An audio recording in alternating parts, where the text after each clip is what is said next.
Okay, so good evening, everyone. So today we're all coming together this evening to learn and practice the meditation. And you may have noticed the weather is just fluctuating so much. Extreme hot and then a cold. And this morning when we were just about to meditate, Tankamman felt very cold, so switch on the heatings. And then in the afternoon it was extremely hot, so much humid. So the practice of a meditation, that what we have to remember that there are two factors have to be balanced, and then these two factors should be in a good conditions. The first factor is the physical body. So physical body got to be fit enough to meditate, because when we have some illnesses, then we cannot concentrate. There will be lots of frustrations, and then there will be thinking of, why am I having this discomfort, this miseries, this or that. So that's why physically we got to be fit enough. And then the second is that, according to Buddha's teachings, we should not be sleepy, and then should not sleep too much. But however, in the same context, he also suggests that we should have a sufficient sleeps as well. Physical rest. There is a story that a man, when he was meditating, he was like always dozing off again and again, like me nowadays.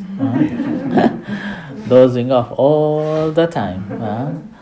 And then he went on instructing Venerable to contemplate on that different ways, from reciting the verses, from counting the breaths, rubbing the ears, rubbing the eyes, and still feeling sleepy, then stand up, and still feeling sleepy, go out, and still feel sleepy, go to bed. Like that. So we have to have a sufficient sleep as well, so that mind will not be drowsy.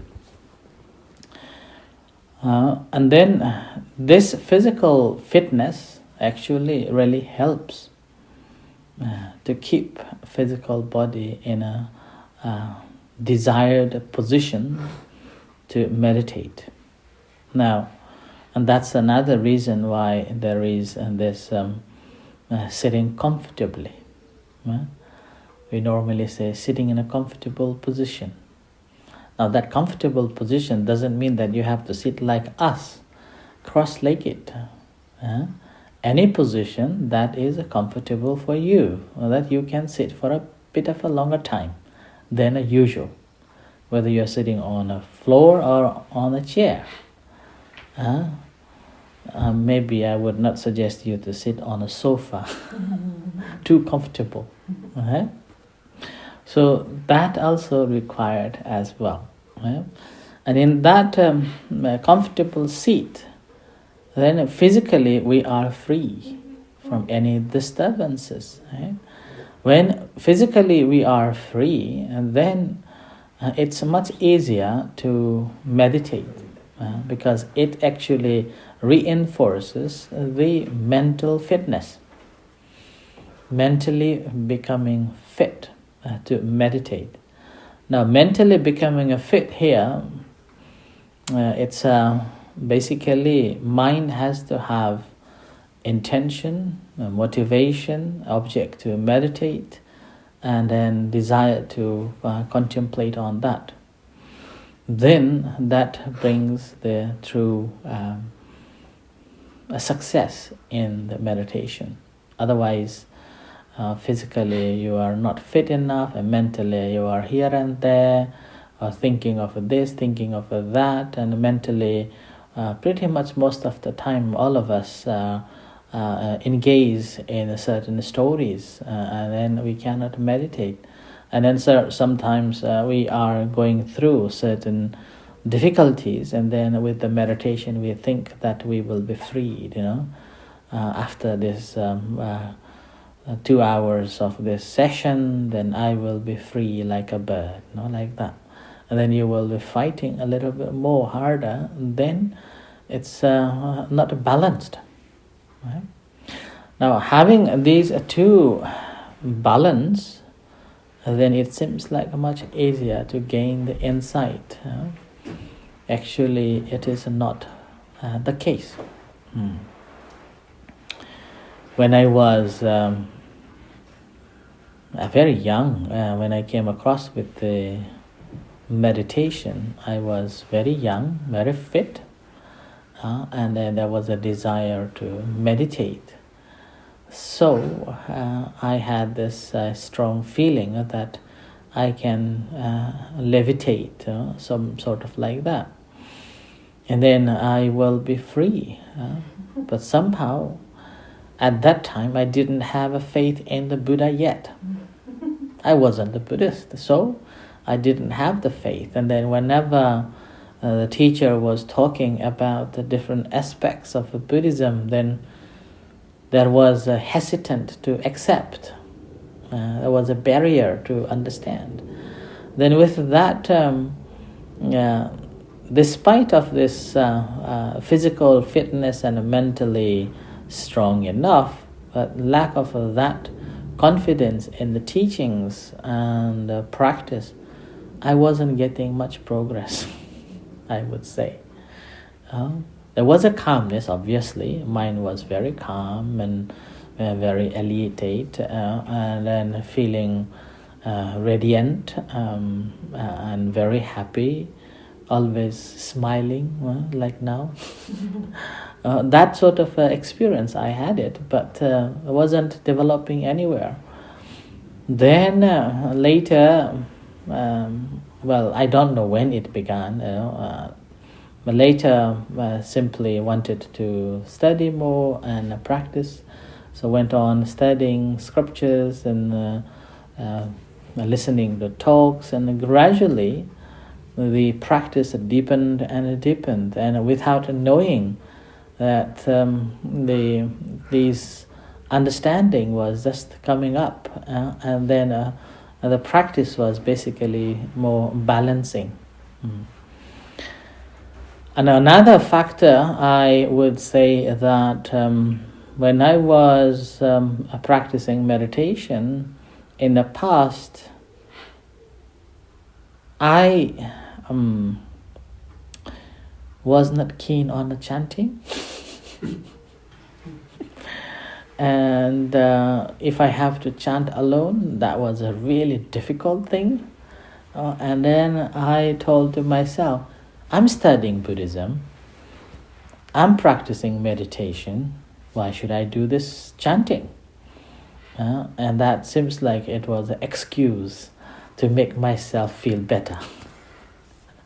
And then I was going through a bit of a troubled, in many ways. And then Sister Mudita, some of you know, she was here a couple of years ago, and I spoke with her actually this afternoon.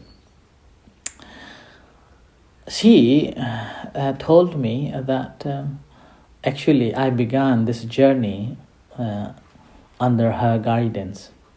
okay, under her guidance. So I always, whenever things happen, I always talk to her and get guidance from her. So she said, "Why don't you chant? Why don't you chant?"